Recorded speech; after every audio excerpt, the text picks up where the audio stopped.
Hello friends and welcome to Monster Monday. On today's episode, I'm gonna cover beholding kind of creatures, even though I'm a little bit reluctant, because I feel like everybody's using beholders, but I'm better than everyone else and I know more. So let's watch.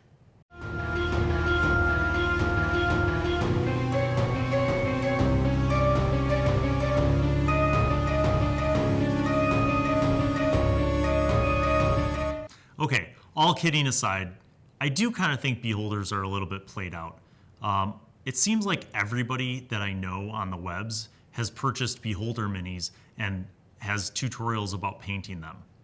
That's great, but like beholders are kind of a specific niche creature. And I'm not saying don't use them, but I'm saying let's try to think of some different ways to use them together. So I'm gonna actually skip the more powerful beholders and go to the Spectator. One of the reasons why I want to look at the Spectator is because I think because it's a little lighter on challenge rating, it's more versatile. I think you could use a Spectator even with a low-level party. Now I know you might be like, Bill, that's crazy. It'll result in a TPK. I feel like there are clever ways to use a Spectator. So let's take a look at what these creatures are. Spectator is a lesser beholder that is summoned from another plane of existence by a magical ritual, the components of which include 4 beholder eye stalks that are consumed by the ritual's magic. Appropriately, a Spectator has 4 eye stalks, 2 on each side of the wide eye at the center of its 4-foot diameter body. Magical Guardians. A summoned Spectator guards a location or a treasure of its summoner's choice for 101 years, allowing no creature but its summoner to enter the area or access the item, unless the summoner instructed otherwise. If the item is stolen or destroyed before the years have all passed, a summoned Spectator vanishes. It otherwise never abandons its post. Story hook, ka-ching! Glimmers of Madness. Though it can speak, a Spectator communicates primarily by way of telepathy. It is civil while on guard, openly discussing its orders and the summoner. However, even a brief conversation with a Spectator is enough to reveal quirks in its personality brought on by its years of isolation. It might invent imaginary enemies, refer to itself in the third person, or try to adopt the voice of its summoner. Like any beholder, a Spectator views itself as the epitome of its kind, and it has an intense hatred of other Spectators. If 2 Spectators encounter one another, they almost always fight to the death.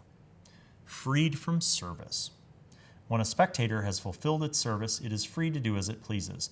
Many take up residence in the places they previously guarded, especially if their summoners have died.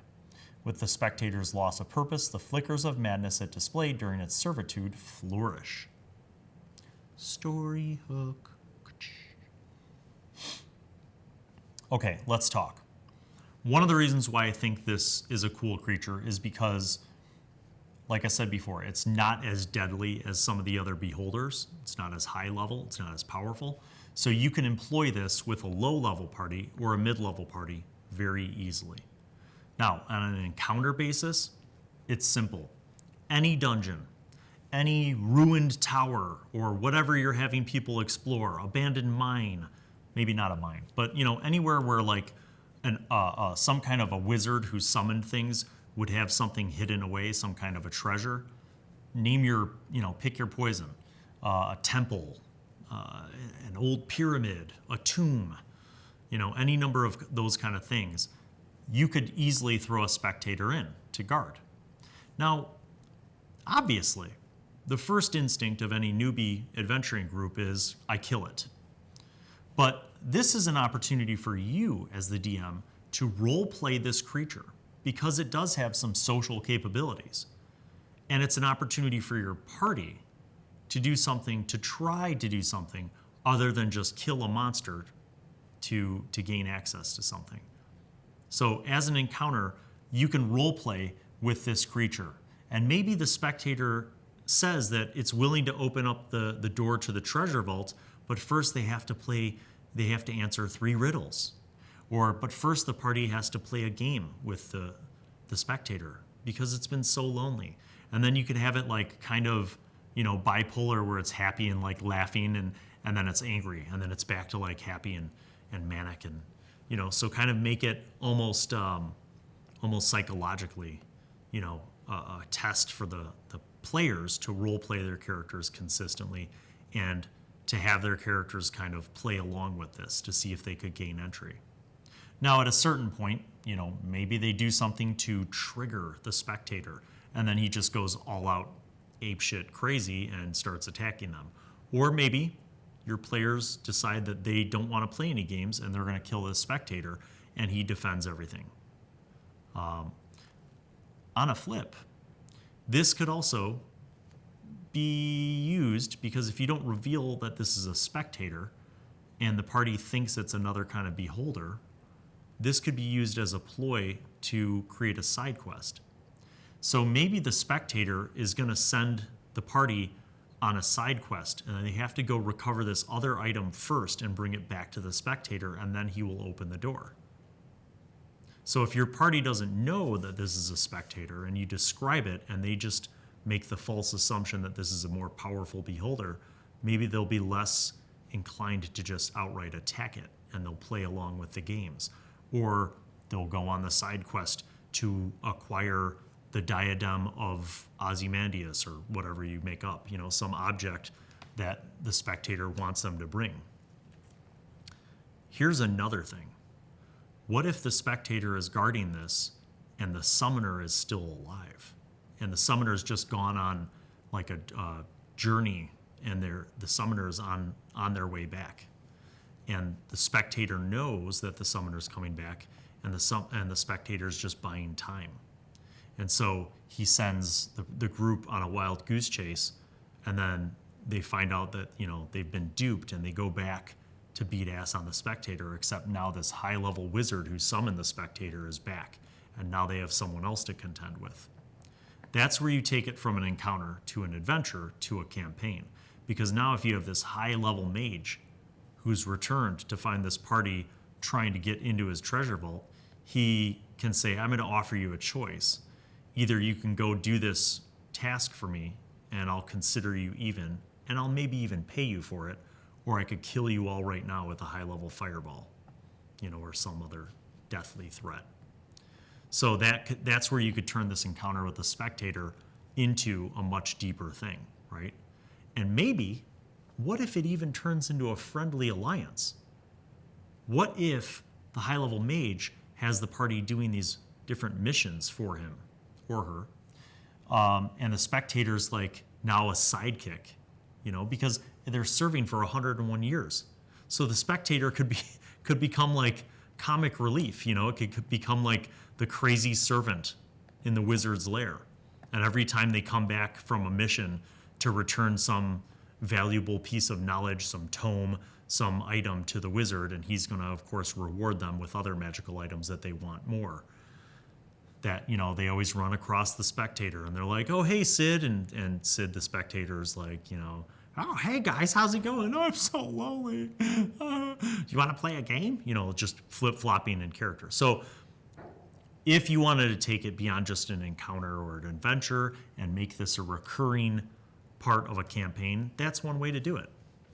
And I think it'd be fun.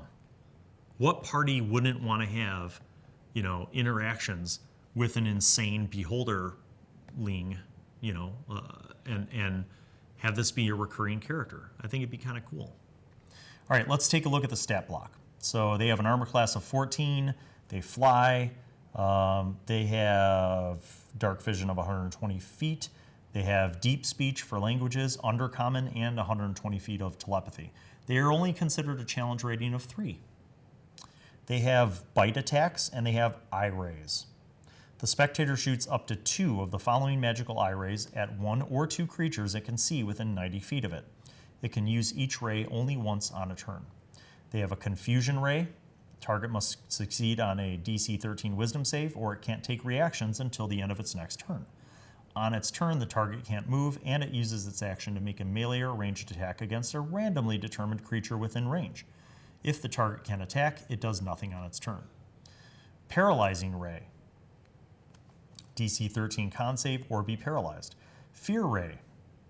DC 13 wisdom save or be frightened. Wounding ray.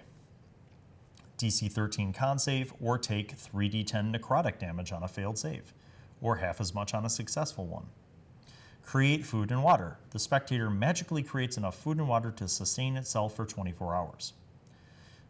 Then it has a reaction ability, which is pretty cool. Spell Reflection. If the spectator makes a successful saving throw against a spell, or a spell attack misses it, the spectator can choose another creature, including the spellcaster, it can see within 30 feet of it. The spell targets the chosen creature instead of the spectator, and if the spell forced a saving throw, the chosen creature makes its own save. If the spell was an attack, the attack roll is re-rolled against the chosen creature. That's pretty cool. That is pretty cool. So, again, kind of a creepy little dude, but could be very entertaining in a long-running campaign setting. Can be challenging for you as a DM to role-play this character, the spectator, in its fits of madness, but can also be fun to get your party to do a little social interaction.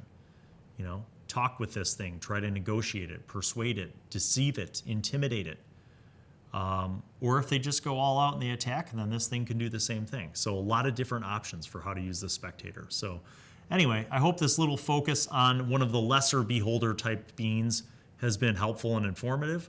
I think it's certainly something that you can use for quite a range of levels, even at a higher level.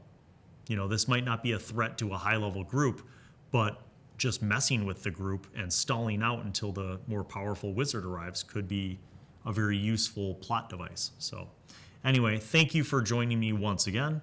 And as always, I appreciate your support. So if you wouldn't mind, make sure that you subscribe, like, and click on that notifications bell so you don't miss any future videos. And if you really want to go that extra level, you can find me on Patreon at Bill Allen World, where you can support me at a pledge level that you are comfortable with and receive many, many benefits, as well as access to exclusive Patreon content. Take it easy and happy rolling.